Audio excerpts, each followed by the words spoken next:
Jesus lhes falou novamente por parábolas, dizendo: O reino dos céus é como um rei que preparou um banquete de casamento para seu filho. Enviou seus servos aos que tinham sido convidados para o banquete, dizendo-lhes que viessem, mas eles não quiseram vir. De novo enviou outros servos e disse: Digam aos que foram convidados que preparei meu banquete. Meus bois e meus novilhos gordos foram abatidos, e tudo está preparado. Venham para o banquete de casamento. Mas eles não lhes deram atenção e saíram, um para o seu campo, outro para os seus negócios. Os restantes, agarrando os servos, maltrataram-nos e os mataram. O rei ficou irado, enviando seu exército, destruiu aqueles assassinos e queimou a cidade deles. Então disse a seus servos: O banquete de casamento está pronto, mas os meus convidados não eram dignos. Vão às esquinas e convidem para o banquete todos os que vocês encontrarem. Então os servos saíram para as ruas e reuniram todas as pessoas que puderam encontrar, gente boa e gente má. E a sala do banquete de casamento ficou cheia de convidados. Mas quando o rei entrou para ver os convidados, notou ali um homem que não estava usando veste nupcial e lhe perguntou: Amigo, como você entrou aqui sem veste nupcial? O homem emudeceu. Então o rei disse aos que serviam: Amarrem-lhe as mãos e os pés e lancem-no para fora nas trevas. Ali haverá choro e ranger de dentes. Pois muitos são chamados, mas poucos são escolhidos. Então os fariseus saíram e começaram a planejar um meio de enredá-lo em suas próprias palavras. Enviaram-lhe seus discípulos junto com os herodianos, que lhe disseram: Mestre, sabemos que és íntegro e que ensinas o caminho de Deus, conforme a verdade. Tu não te deixas influenciar por ninguém, porque não te prendes à aparência dos homens. Dize-nos, pois, qual é a tua opinião? É certo pagar imposto a César ou não? Mas Jesus, percebendo a má intenção deles, perguntou: Hipócritas, por que vocês estão me pondo à prova? Mostrem-me a moeda usada para pagar o imposto. Eles lhe mostraram um denário e ele lhes perguntou: De quem é esta imagem e esta inscrição?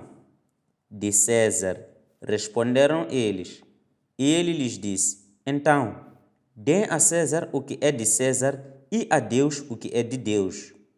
Ao ouvirem isso, eles ficaram admirados e, deixando-o, retiraram-se. Naquele mesmo dia, os saduceus, que dizem que não há ressurreição, aproximaram-se dele com a seguinte questão: Mestre, Moisés disse que se um homem morrer sem deixar filhos, seu irmão deverá casar-se com a viúva e dar-lhe descendência. Entre nós havia 7 irmãos. O primeiro casou-se e morreu. Como não teve filhos, deixou a mulher para seu irmão. A mesma coisa aconteceu com o segundo, com o terceiro, até o 7º. Finalmente, depois de todos, morreu a mulher. Pois bem, na ressurreição, de qual dos 7 ela será esposa, visto que todos foram casados com ela? Jesus respondeu: Vocês estão enganados porque não conhecem as Escrituras nem o poder de Deus. Na ressurreição, as pessoas não se casam, nem são dadas em casamento, mas são como os anjos no céu. E quanto à ressurreição dos mortos, vocês não leram o que Deus lhe disse? Eu sou o Deus de Abraão, o Deus de Isaac e o Deus de Jacó. Ele não é Deus de mortos, mas de vivos. Ouvindo isso, a multidão ficou admirada com o seu ensino.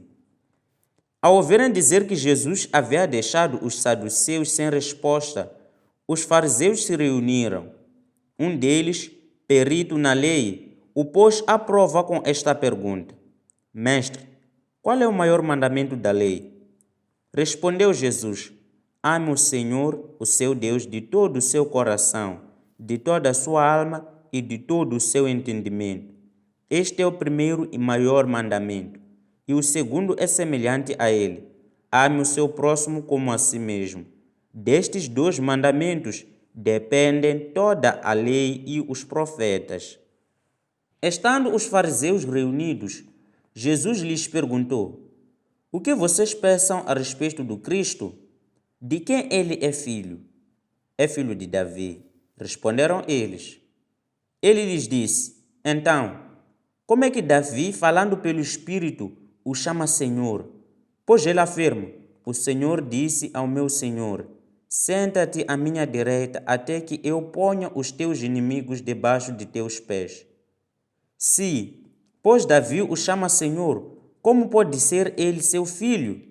Ninguém conseguia responder-lhe uma palavra, e daquele dia em diante ninguém jamais se atreveu a lhe fazer perguntas.